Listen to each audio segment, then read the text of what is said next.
Assalamualaikum warahmatullahi wabarakatuh. Apa kabarnya hari ini? Semoga tetap dalam keadaan sehat dan tetap semangat dalam belajar. Nah, pada pertemuan kali ini, Bu Vinda masih melanjutkan materi yang kemarin, masih tentang pembelajaran tematik, tema 1, subtema 1, tumbuhan sahabatku. Tetapi hari ini masuk dalam pembelajaran 2. Nah, sebelum kita mulai videonya, silakan anak-anak mempersiapkan alat tulis dan bukunya. Nah, ketika nanti videonya dimulai, silakan anak-anak memperhatikan dengan seksama, dan apabila ada hal-hal yang penting yang harus ditulis, silakan anak-anak tulis di buku tematik kalian. Nah, mari kita simak videonya bersama-sama.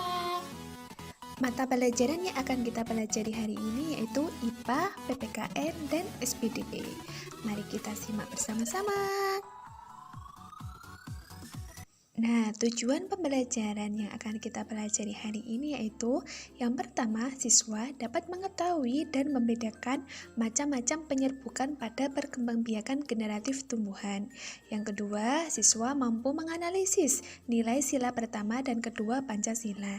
Yang ketiga, siswa dapat memahami kerajinan patung. Materi pembelajarannya sendiri yaitu IPA, macam-macam penyerbukan pada tumbuhan, PPKN, nilai sila pertama dan kedua Pancasila, SPDP, pengertian dan proses pembuatan patung. Nah, sekarang mari kita masuk pada materi yang pertama, yaitu pengertian penyerbukan. Ada yang tahu pengertian penyerbukan itu apa?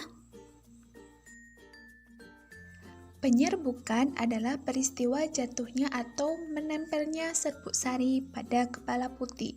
Nah, minggu kemarin kita bahas tentang perkembangbiakan generatif.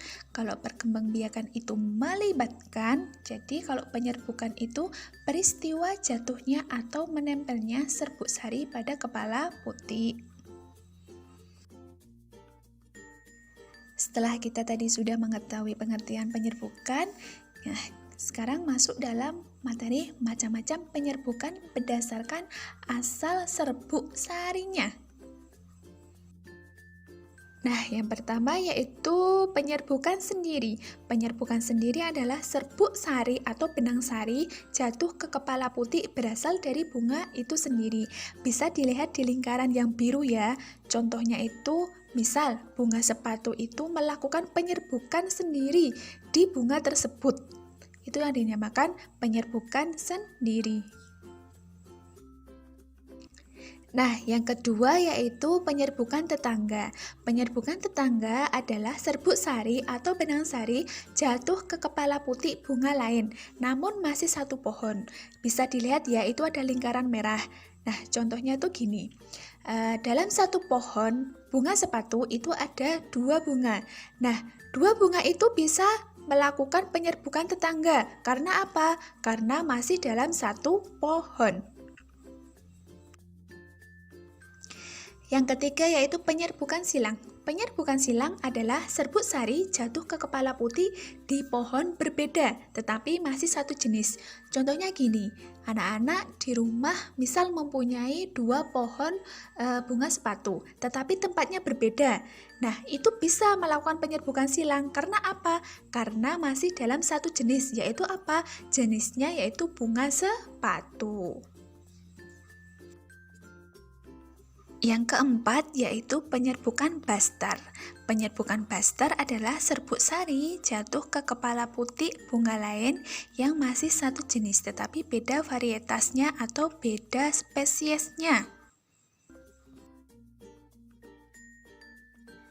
Nah, setelah tadi kita mengetahui macam-macam penyerbukan berdasarkan serbuk sarinya, yang selanjutnya yaitu macam-macam penyerbukan berdasarkan perantaranya. Ada 4 juga ya. Yang pertama yaitu penyerbukan zooidiogami. Apa itu penyerbukan zooidiogami? Penyerbukan zooidiogami adalah penyerbukan yang dibantu oleh hewan. Contohnya burung, serangga, kelelawar, dan siput. Nah, penyerbukan zooidiogami ini mempunyai ciri-ciri tumbuhannya, yaitu yang pertama, warna mahkota bunga mencolok dan besar. 2. Bunga berbau khas. Yang ketiga, mempunyai kelenjar nektar. Yang keempat, serbuk sari bunga lengket. Yang kelima, kepala putih agak tersembunyi.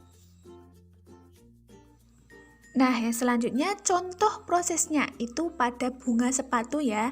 Yang pertama, serbuk sari menempel pada kupu-kupu yang hinggap di bunga saat menghisap nektar. Yang kedua, kupu-kupu berpindah dari bunga satu ke bunga lain yang sama jenisnya. Yang ketiga, serbuk sari yang terbawa oleh kupu-kupu menempel pada putik bunga lain.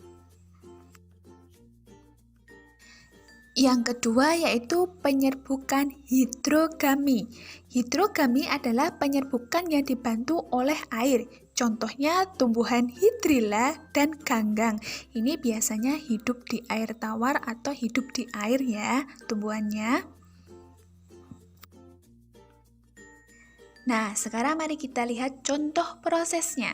Yang pertama, serbuk sari lepas dari tangkai sari. Yang kedua, serbuk sari tersebut terbawa oleh arus air yang mengalir. Terus yang terakhir, serbuk sari menempel pada putik lamun lain. Nah, ini pada contoh tumbuhan thalassia atau lamun. Yang ketiga yaitu penyerbukan anemogami. Anemogami adalah penyerbukan yang dibantu oleh angin. Contohnya tumbuhannya yaitu jagung, gandum, dan rerumputan. Nah, ciri-cirinya apa aja?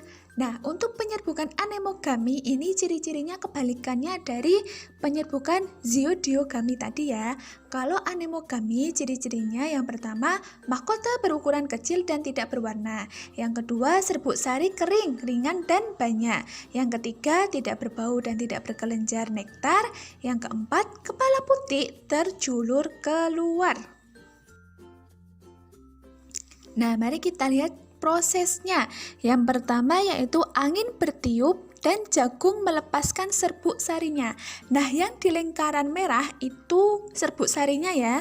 Yang kedua, serbuk sari yang dilepaskan terbang terbawa angin. Yang terakhir, serbuk sari menempel pada putik bunga jagung lain. Dan yang terakhir atau yang keempat yaitu penyerbukan antropogami. Antropogami adalah penyerbukan yang dibantu oleh manusia. Contohnya bunga vanili dan anggrek. Nah, untuk antropogami sendiri, tumbuhannya itu mempunyai ciri-ciri, yaitu biasanya merupakan bunganya berumah dua, artinya dalam pohon hanya terdapat bunga jantan dan betina saja. Nah, itu ada contoh prosesnya ya.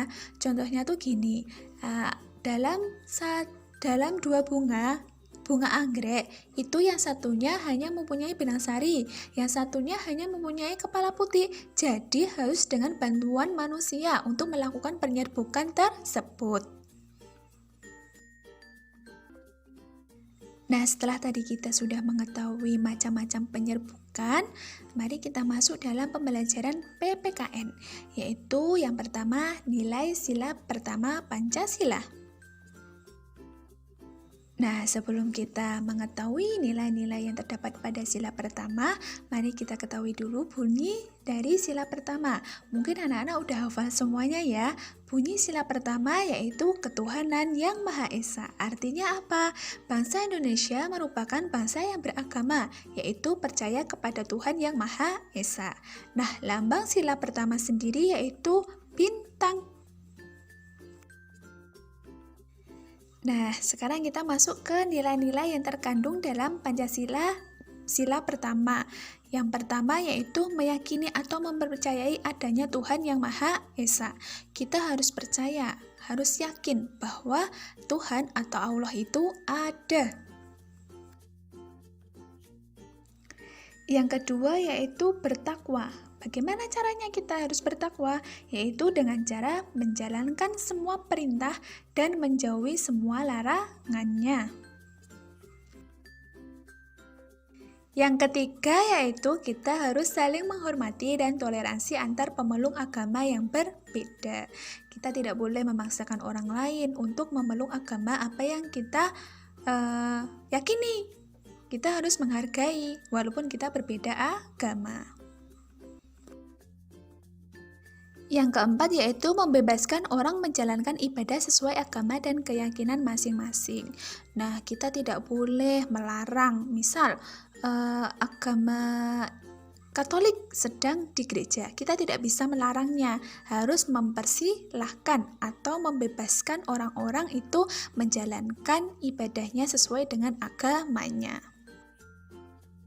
Nah, sekarang masuk ke nilai sila kedua Pancasila. Bunyi sila kedua sendiri yaitu kemanusiaan yang adil dan beradab. Artinya sila ini menitik beratkan pada nilai kemanusiaan. Nah, lambang silanya sendiri yaitu rantai.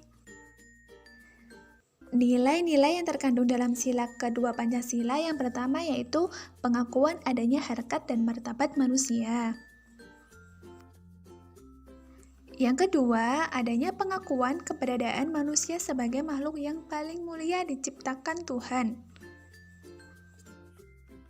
Yang ketiga, kita sebagai manusia harus menjunjung nilai kemanusiaan dan mendapat perlakuan adil sesama manusia.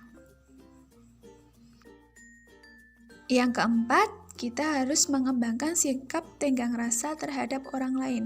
Kita harus mempunyai rasa iba, rasa saling tolong-menolong sesama manusia. Nah, sekarang kita masuk pada materi yang terakhir yaitu tentang patung. Pengertian patung sendiri adalah benda tiga dimensi hasil karya manusia yang diakui secara khusus sebagai karya seni.